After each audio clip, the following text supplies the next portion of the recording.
तुमचं नाव फक्त एक ओळख आहे का, की तुमच्या आयुष्याचा डिरेक्शन ठरवणारं एक इनविजिबल व्हायब्रेशन आहे? या विश्वात प्रत्येक गोष्टीत ऊर्जा आहे आणि तुमचं नाव म्हणजे तुमच्या आयुष्यात रोज रिपीट होणारी एक व्हायब्रेशन आहे. ही व्हायब्रेशन तुमच्या बर्थ नंबर सोबत मॅच झाली तर लाईफ स्मूथ होते, नाही झाली तर स्ट्रगल वाढतो. आज आपण बघणार आहोत नेम नंबर कॅल्क्युलेशन कसं करायचं. न्यूमरोलॉजी मध्ये प्रत्येक अक्षरात एक व्हॅल्यू असते.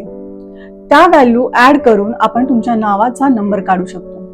त्यामुळे हा व्हिडिओ शेवटपर्यंत नक्की पहा, कारण शेवटी मी सगळ्या लेटर्सच्या व्हॅल्यू दिल्या आहेत.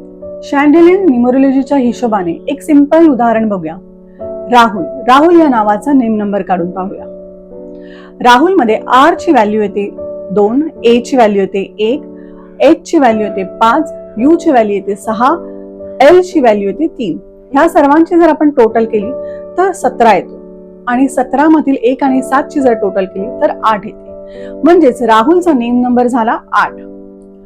आता समजा तुमचा मुलांक 1 आणि भाग्यांक 6 आहे. 1 आणि 6 एक स्ट्रॉंग कॉम्बिनेशन आहे जो टॉप 5 मध्ये येतो. जर तुमचा नेम नंबर 8 वर आला तर प्रॉब्लेम सुरू होतात, कारण न्यूमरोलॉजी मध्ये सूर्य आणि शनी हे शत्रुग्रह मानले जातात. त्यामुळे काय होऊ शकतं? Relationship issues, career struggles, health problem यापैकी काही ना काहीतरी होण्याची दाट शक्यता असते. म्हणजे तुमचं नाव तुमच्या एनर्जीला ब्लॉक करतं. म्हणूनच न्यूमरोलॉजी मध्ये नेम नंबर हा एक गेम चेंजर आहे, कारण तुम्ही तुमची डेट ऑफ बर्थ चेंज करू नाही शकत, पण तुमच्या नावात थोडे बदल करून तुमचं संपूर्ण आयुष्य बदलू शकता. तुम्हाला जाणून घ्यायचं आहे का तुमचा नेम नंबर तुमच्या मुलांक आणि भाग्यांकाशी फ्रेंडली आहे का? कमेंट करून तुमचं नाव, मुलांक आणि भाग्यांक सांगा.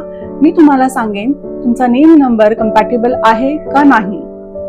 जर तुम्हाला तुमच्या डेट ऑफ बर्थची पर्सनल रीडिंग करायची असेल आणि नेम करेक्शन करायचं असेल तर तुम्ही मला इंस्टाग्रामवर फॉलो करून मेसेज करा. मी तुम्हाला पुढची प्रोसिजर सांगेन. माझा इंस्टाग्राम आहे दीप्ती करंबे, DIPTII_KARAAMBE.